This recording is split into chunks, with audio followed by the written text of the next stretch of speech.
Fala, meu lindo! Minha linda!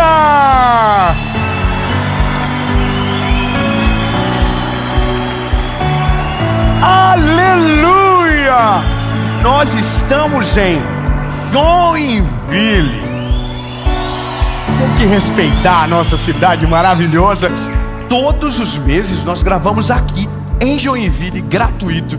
Ainda é só para Joinville, mas em breve vai dar uma pequena confusão, que nós vamos abrir inscrição para o Brasil inteiro. Eu senti um... Deus guarda a gente aqui. Eu só acho que a nossa igreja tem que crescer mais aqui, não é verdade? Ficar maior, aí a confusão diminui. Mas eu quero te falar uma coisa. A palavra de hoje é algo de Deus para você, porque normalmente nós ouvimos sobre Deus não estar atrasado, porque de fato Deus não se atrasa. Agora, falar que nós não estamos atrasados, de uma certa maneira, soa como presunção, porque nós nos atrasamos de fato. Nós às vezes tomamos decisões tardias, só que algumas coisas nós não estamos atrasados. Nós pensamos que estamos atrasados, e talvez o nosso maior inimigo seja ter o pensamento equivocado sobre a estação da vida que nós estamos. Então a palavra de hoje, ela vai trazer alívio sobre você, mas ela também vai te provocar a tomar decisões de maneira rápida e assertiva, para sair dessa estação que você acredita que Deus talvez possa ter te deixado. Amém? Olha, eu sei que talvez no começo essa palavra ela vai te incomodar um pouco, porque ela toca em coisas sensíveis, mas eu já vou entrar nela. Antes eu só quero te falar uma coisa muito importante. Se você ainda não curtiu essa mensagem, aperta o like rapidão.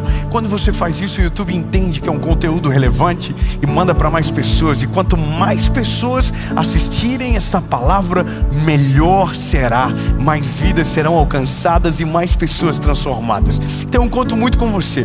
Seja um instrumento de Deus. Curte, comenta, compartilha, manda para todo mundo. Glória a Deus. Obrigado. Nós vamos chegar em 20 milhões de inscritos. Talvez você sempre assiste e ainda não se inscreveu. Então já faz isso agora. Se inscreve, ativa o sininho. E agora vamos para a mensagem. Aleluia. Aleluia. Vamos embora. O texto que a gente vai ler, sua mensagem do Mentoria de Vida já vai começar. Mas por uma questão de honra, eu estou passando rapidamente por aqui para lembrar a você que nós temos um patrocínio do Mentoria de Vida que faz com que essa mensagem chegue para você todas as quintas-feiras. É a Facilite Benefícios, que já está na nossa vida há mais de 5 anos e agora no nosso canal do YouTube, nos ajudando a servir você. Então, da próxima vez que você precisar de proteção veicular, você pode contar com a Facilite há mais de 13 anos no mercado, líder número 1 no Reclame Aqui, e eu vou deixar ao final dessa mensagem um link na descrição do vídeo para que você possa chamá-los direto no WhatsApp e conseguir algo bem especial para você. Então, a próxima vez que você precisar de proteção veicular, lembre-se da Facilite Benefícios. Eu já tive nesse lugar. Esse lugar, ele existe, são poucos lugares lá em Israel que você vê exatamente aonde aconteceu. Alguns lugares já foram soterrados pelas guerras e invasões que ao longo dos anos a Terra Santa sofreu, mas esse lugar está lá. Uma profundidade de cerca de 14 metros. E você consegue ver exatamente aonde as coisas aconteceram. Eu vou ler para você. João capítulo 5, Evangelho de Jesus, conforme escreveu João capítulo 5, diz: depois disso havia uma festa dos judeus e Jesus subiu para Jerusalém. Ora, em Jerusalém, próximo ao mercado das ovelhas, há um tanque que é chamado na língua hebraica Betesda, o qual tem 5 alpendres. Neste jazia grande multidão de pessoas enfermas, cegos, mancos e paralíticos, esperando o movimento da água. Pois um anjo descia em um certo tempo ao tanque e agitava a água. Aquele pois que primeiro entrava na água, após ter sido agitada, sarava de qualquer enfermidade que ele tivesse. E ali esteve um certo homem que tinha uma enfermidade há 38 anos. E Jesus, vendo este deitado e sabendo que ele estava nesse estado havia muito tempo, disse-lhe: tu queres ficar são? E o homem enfermo respondeu: Senhor, eu não tenho homem algum que me coloque no tanque quando a água é agitada, mas enquanto eu vou, desce outro antes de mim. Jesus disse-lhe: levanta-te, toma o teu leito e anda. Olha, há alguns detalhes aqui que são extremamente importantes e que fazem que a compreensão daquilo que o Senhor deseja para nós em relação a essa palavra seja clara aos nossos ouvidos e para a nossa compreensão. Há uma sensação nesse homem que ela é nítida quando ele responde a Jesus. A pergunta de Jesus é uma e a resposta dele é outra. Isso aqui já mostra que o problema maior dele já não é mais só a enfermidade que ele carrega, mas a enfermidade que ele deixou ser gerada dentro dele. Jesus diz para ele: você quer ser curado? E ao invés de ele dizer sim, eu quero, ele diz o que ele viveu nos últimos 38 anos. Ele diz: olha, eu estou aqui. O anjo desce. E tem gente que prometeu para mim que me levaria na água, mas quando o anjo toca na água, ninguém me lembra de mim. Todo mundo vai na minha frente e é curado. Eu já estou 38 anos aqui. Em outras palavras, ele está dizendo: eu até queria, lá no começo. Hoje eu já não quero mais. Eu já entendi que comigo não vai acontecer. É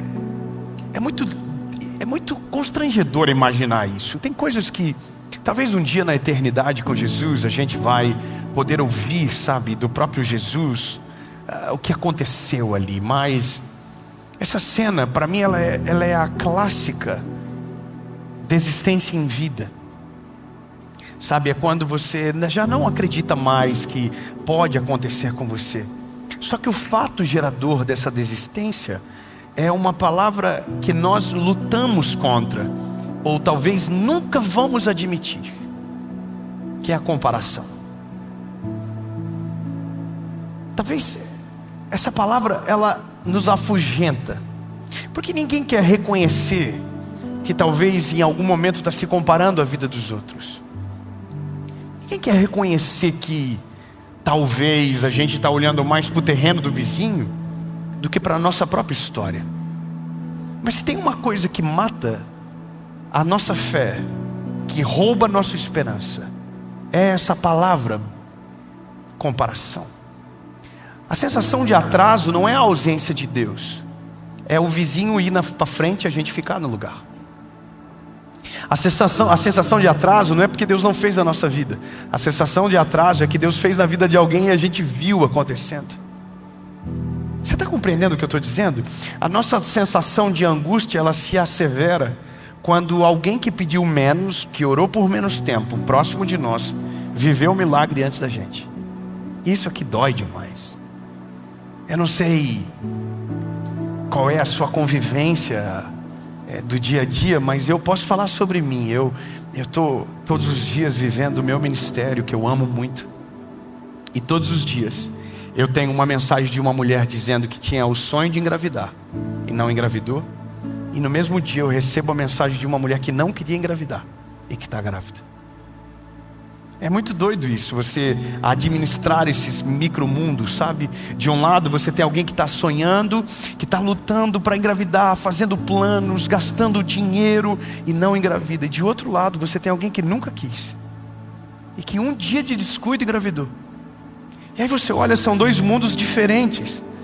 Mas quando essa mãe que está aqui, que está grávida e que não queria, descobre que alguém que quer muito não consegue, talvez essa mãe amoleça o coração, quebrante o coração e comece a valorizar o que ela está vivendo.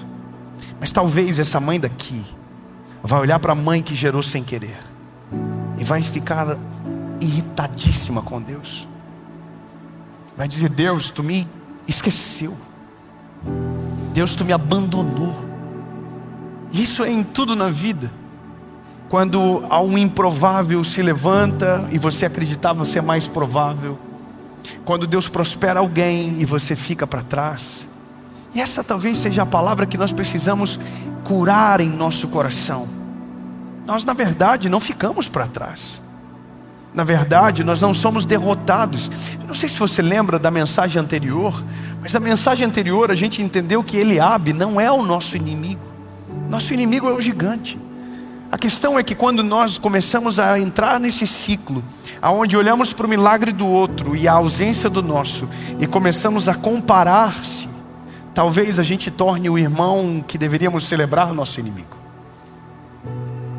E essa é a dor dessa palavra. Eu confesso para você que eu fiquei pensando se talvez eu conseguiria falar isso aqui hoje, porque toca num ponto muito sensível da vida do ser humano. Hoje eu recebi uma mensagem de alguém que dizia assim: Dave, por que você mora onde mora? Eu devo ter postado algo sobre os nossos peixinhos que a gente tem lá em casa. E ela disse: e eu moro com meu filho de aluguel numa casa que eu não consigo nem pagar o aluguel. E aí você percebe que a dor das pessoas, ela está exatamente na comparação. Que a maioria das frustrações que a gente carrega é porque a gente está olhando mais para a vida do outro, vivendo mais a vida do outro do que a nossa própria história. Então a gente está sempre olhando para fora. E a loucura de olhar para fora é porque sempre vai ter alguém na sua frente. Sempre vai ter alguém na sua frente. Grava isso. Sempre vai ter alguém mais importante, sempre vai ter alguém mais relevante, alguém ganhando mais, vivendo algo mais legal. Sempre tem alguém de férias, sempre vai ter alguém vivendo uma vida melhor do que a sua. Eu tenho um amigo meu que diz algo muito engraçado sempre. A gente está fazendo uma viagem, alguma coisa junto, ele passa alguém fazendo algo muito mais legal, ele diz: olha aí, ó, sempre tem uma galerinha mais legal do que a nossa. E a vida é isso. Sempre vai ter alguém mais legal, sempre vai ter alguém vivendo uma coisa mais maneira. Sempre vai ter alguém na nossa frente vivendo algum milagre que a gente não está vivendo, ou que a gente sonha viver e que ainda não chegou na nossa vez. O problema disso é que quando você entra nesse caminho de comparação, você começa a amaldiçoar aquilo que desejava. E isso destrói a vida de muita gente. Você queria, e hoje ao invés de continuar querendo, você diz: não, eu nunca quis mesmo. Sabe, o paralítico do tanque de Betesda, ele está na frente daquele que pode mudar a vida dele. E ao invés de dizer: Jesus, eu quero, ele escolheu dizer que está 38 anos ali, que ninguém mais ajuda ele. Sabe o que é a loucura? Imaginar que dos últimos anos, talvez, quando o anjo descia, ele já começava a dizer: ninguém vai me ajudar mesmo.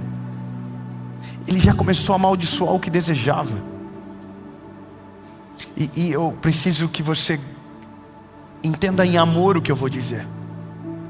Normalmente quando você vê alguém na internet atacando alguma coisa, provavelmente foi um desejo que ele não conseguiu atender. Foi algo que ele não conseguiu viver, que hoje amaldiçoa com a sua própria boca. Quando alguém condena o que o outro está vivendo, seja incrível ou comum, talvez ele queria muito e não conseguiu, e hoje a sua frustração é colocada nas palavras de o que um dia já desejou. E é por isso que às vezes, mesmo sem estar atrasado, nós começamos a nos atrasar. Porque a gente está olhando sempre para a vida do outro. A gente está olhando sempre para o gramado do outro. A gente sempre está olhando para a vida de alguém. A vida que nós vivemos hoje é seguir pessoas. Essa é a nossa realidade. E aí você abre o Instagram, alguém está de férias. Você abre o Instagram, alguém comprou um carro novo. Você abre o Instagram e aí você passa de um lugar onde você se inspirava e começa a ser alguém que persegue aquilo que talvez desejou um dia. E essa é a loucura do nosso tempo. As pessoas condenam aquilo que desejavam e não conseguiram. E hoje acabaram se tornando Eliabes na vida de alguém. O problema, na verdade, é a gente aqui. Aqui só sobra a gente. Esquece quem foi curado dos últimos 38 anos. Esquece quem conseguiu tocar na água quando o anjo desceu. E olha para dentro de você. Quantas coisas você tinha fé no começo e talvez em algum momento disse: não é para mim isso aqui. Olhou e disse: não, eu me atrasei, eu perdi o time, passou para mim, não dá mais tempo. E é justamente porque você passou muito tempo olhando para a grama do vizinho. Você passou muito tempo se comparando e perdeu a sua própria história de vista. Isso é dolorido de ouvir, mas é uma verdade necessária. Eu me proponho no Mentoria de Vida talvez ser um pouco mais sabe, indigesto, mas para produzir maturidade no nosso coração. É uma coisa que eu compreendi junto com a minha esposa, que é parte de muitas das coisas que nós colhemos hoje. Talvez nisso eu tenha um pouco de autoridade para te aconselhar. Durante muito tempo na nossa vida, nós vivemos uma realidade muito simples. E mesmo hoje, vivendo algo legal, a gente ainda tem o mesmo coraçãozinho. A gente guarda isso. A gente lembra das coisas e valoriza coisas simples. A gente gosta de muita coisa que talvez para alguns é básico demais, mas a gente gosta. Mas eu me lembro de uma característica que a gente vivia e nutria sempre na vida um do outro. A gente sempre celebrava o que Deus estava fazendo na vida dos outros. Sempre celebrava. A gente ia na casa de alguém e a pessoa tinha comprado qualquer coisa legal e coisas que a gente nunca teria acesso, e a gente celebrava. A gente, uau, que maneiro! Mas a gente também tinha uma outra coisa. A gente celebrava coisas que a gente já tinha e que já era normal para a gente, mas para aquela pessoa era incrível porque era a primeira vez. Eu tenho uma história comigo que eu gravei na minha mente. Eu me lembro que um dia eu fui pregar no interior de Santa Catarina, na verdade do Paraná. E era uma cidade de cooperativas. E essa cidade, ela tinha o que a gente chama de Coab, né? São lugares habitacionais que normalmente uma empresa vai lá e constrói para os funcionários morarem. E eu pousei na cidade, uma cidade vizinha. E eu me lembro que o rapaz que foi me buscar com o Monza. E o Monza já não era o Monza de quando lançou. Eu me lembro que nessa época eu tinha um Gol 2005, que para mim já era algo incrível. E eu me lembro que eu entrei no Monza. E esse é o caminho que a gente às vezes precisa escolher. Escute, eu já vou chegar no ponto. Eu olhei para o Monza e falei, cara, esse carro é maravilhoso, não é? Aí eu me lembro que ele olhou para mim, os olhos dele brilhou e falou assim, você gosta? Eu falei, mano, isso aqui é uma máquina. Eu falei, isso é 1.8, não é? Ele falou, é 2.0. Eu falei, my God, isso anda no mundo. Ele falou, você acredita, cara? Eu podia ter um carro zero. Aí ele começou a mentir. Eu podia ter um carro zero, mas isso aqui é paixão. Eu falei, rapaz do céu, eu vou te falar, tá? Isso aqui é nave. Isso aqui, a geração de hoje não tem noção do que isso aqui representa, não. Olha a macieza, parece que você está numa poltrona. Ele, você viu? Irmão, ele passou umas lombadas rápido para mostrar que era macio. Mas olha que coisa interessante. Você tem a opção em alguns momentos de se comparar, mas você tem a opção em outros de destruir a comparação. Porque às vezes a pessoa nem entende que o que ela tem é um privilégio, que o que ela vive é um presente. E talvez você pode ser um enviado de Deus para lembrar ela que o que ela tem é um sonho de alguém que precisa viver um dia, que deseja viver um dia. Ou seja, em algum momento você pode estar se comparando, em outro você pode estar curando a comparação de alguém, trazendo o brilho do que o outro está vivendo. Aí eu me lembro, irmão, que ele ficou tão feliz com aquele negócio. Ele falou, e tu não imagina, quando eu chegar na minha casa eu vou te mostrar uma coisa que você vai se impressionar. Eu falei, sério? Não aumenta a minha expectativa. E aí eu entro no jogo. Eu me lembro que eu chego na casa dele. Todas as casas da rua eram iguais, mas na casa dele tinha um caibro de Itaúba que atravessava a garagem fora a fora. Todas as casas eram de alumínio. Ele comprou um caibro de Itaúba e colocou, e invernizou. E para ele aquilo era o mais importante da casa dele. É engraçado como a gente perde noção de algumas coisas. Eu olhei para aquilo e falei, rapaz, isso aqui bicho não entra nem a pau, não é mesmo? Ele falou, nada. Isso aqui o cupim passa e faz o sinal da cruz, ele nem consegue chegar perto. Irmão, sem brincadeira nenhuma, eu estou sendo sincero perante Jesus. Aquele dia eu gavei aquela madeira de Itaúba de um jeito que esse rapaz, irmão, só faltou me pegar no colo de tanta alegria. Eu não sei o que passou na cabeça dele, mas com toda certeza ele ficou com vontade de me mandar uma foto daquela madeira para eu levar para casa. Quando você valoriza as coisas dos outros, você destrói o espírito de comparação que pode se estabelecer. Mas quando você olha para dentro de si, quando você olha para a sua própria história, você descobre que Deus já te deu coisas extraordinárias, que você já vive a vida que é o sonho de muita gente, e que talvez, porque não entendeu ainda, você já vive o testemunho de muitos e ainda está se comparando com o testemunho dos outros. essa questão, ela resolve-se quando Jesus vai até ele. Eu preciso te falar o que é isso aqui. Esse paralítico nunca orou para que Jesus fosse até ele. Durante 38 anos ele esperou o anjo, mas o que Deus tinha para ele era muito maior. 2 amém, eu vou falar de novo. Durante 38 anos ele esperou pelo anjo, mas o que Deus tinha para ele era muito maior. Eu vou melhorar para os pentecostais aparecer. Me ajuda, por favor. Ele estava esperando o funcionário, e Deus estava mandando o chefe da parada toda para curar ele. Não, lindo, escuta, calma. Você desistiu de um milagre que Deus ainda tem para você, mas que vai chegar no tempo certo, no tempo perfeito, na hora perfeita, e você não vai conseguir entender absolutamente nada. Mas grave o que eu vou dizer para você. Quando Jesus está ali, olhando para o paralítico, o paralítico ainda estava olhando para o anjo que não toca nele, que desce e toca nas águas, e ele não consegue chegar. Jesus está na frente dele, e ele ainda está na frustração do passado. Jesus está perguntando para ele: você quer ser curado? E ele está dizendo: olha, eu estou há 38 anos aqui. Deus está falando para você: o que você quer que eu te faça? E você está dizendo ainda: não, mas na casa do fulano já aconteceu faz tanto tempo. E o Senhor está dizendo: mas e você? E você? E aí você ainda não entendeu.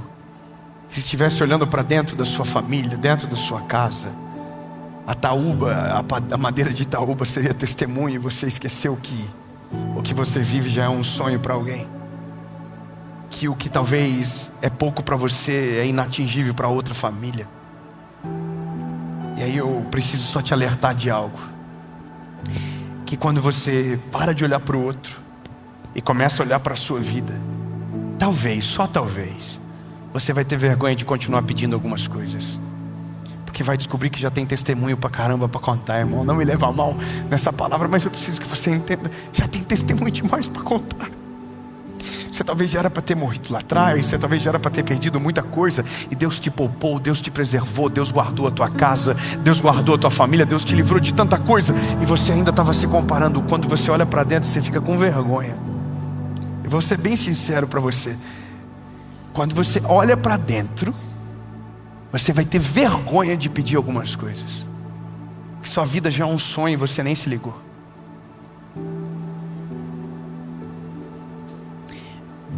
Uma vez eu fui fazer um evento em Barretos, e eu me lembro que nesse evento eu fui embaixador do Hospital do Câncer de Barretos. Eu nunca tinha entrado numa área oncológica.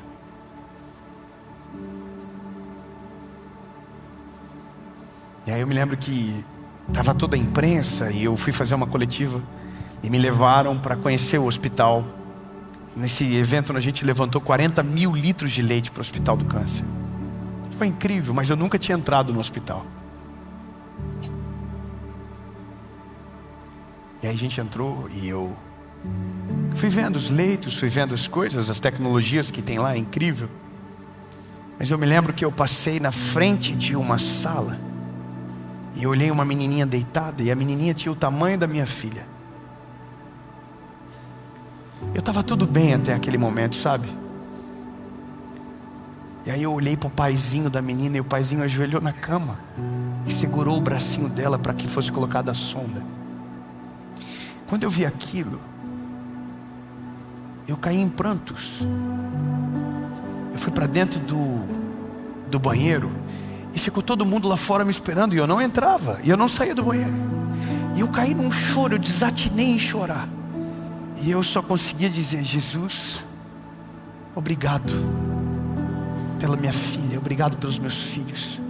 Jesus, cura essa menininha que está lá com o pai dela. E ao mesmo tempo dizia: Jesus, obrigado pelos meus filhos.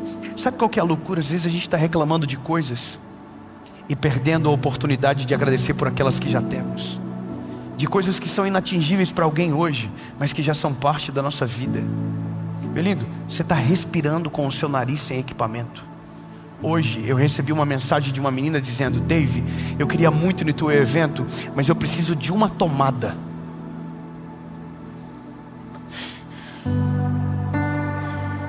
O meu trajeto até o evento é de 1 hora, e eu consigo ficar 1 hora sem energia, mas depois eu preciso para o meu oxigênio que está ligado na tomada. Você está me vendo aqui e respirando com o seu nariz. Aí essa menina, você vai olhar para ela e vai dizer: você tem motivos para reclamar? Ela vai dizer: não, porque eu ainda tenho uma tomada para colocar e continuar respirando. E a gente está reclamando do quê? E aí alguém vai olhar e vai dizer: mas eu perdi a minha família. E aí entenda, sempre tem alguém vivendo algo pior. A questão é, não olhe nem para fora para reclamar, nem para se sentir melhor, mas olhe para dentro. Olhe para aquilo que Deus já te deu. Olhe para a vida que você já está vivendo. Olhe para aquilo que Deus já fez e agradeça. Seja grato ao Senhor. Celebre as pequenas coisas. Celebre os pequenos milagres. Se Deus está fazendo na vida de alguém, não seja Eliabe na vida de ninguém. Celebre aquilo que Deus está fazendo. Seja pequeno para você, muito para você. Quando você faz isso, você vai curando as pessoas à sua volta. Você vai curando a sua família. Você vai libertando, quebrando cadeias. E quando você menos perceber, essa sensação de atraso vai se tornar o testemunho que para você chegou na hora certa, no tempo perfeito. Lembra-se, você talvez não está atrasado, só está se sentindo atrasado. Mas de uma coisa você pode ter certeza: Deus nunca estará atrasado. Deus nunca atrasa. Ele chega na hora certa, na hora perfeita. E talvez você está reclamando e Ele está na sua frente dizendo: posso fazer? Ou Ele está dizendo: eu já fiz, você que não percebeu.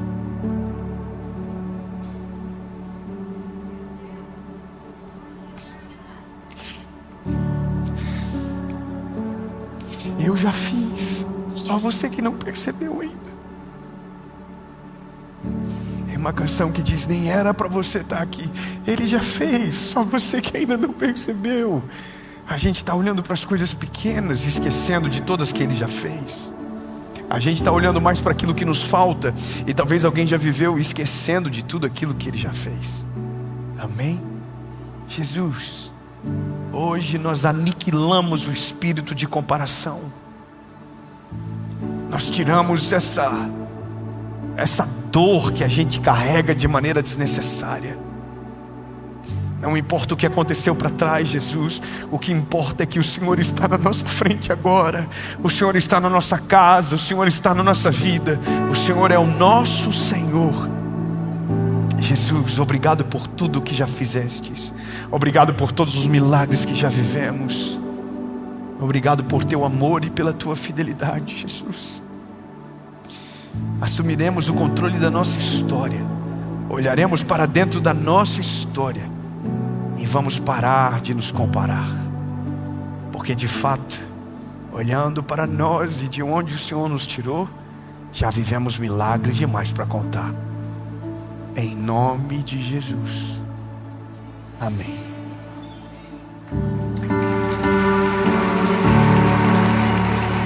Eu espero que essa palavra tenha falado profundamente ao seu coração. E agora, nesse final de mensagem, eu vou deixar 2 links para você. O primeiro é para você saber se vamos passar na sua cidade com a nossa tour O Despertar. Lembrando que eu tenho esse presente aqui para entregar para você no dia, algo que vai marcar a sua história. E o segundo link é sobre os nossos 2 livros que nós acabamos de lançar. Primeiro, o nosso devocional Oi Deus, Sou Eu de Novo, e também o nosso novo devocional de 31 dias chamado Um Mês Sem Errar. Eu estou deixando na descrição do vídeo, e se você ainda não tem um desses exemplares, eu quero enviar para sua casa. Deus te abençoe, um beijo no seu coração e até a próxima mensagem.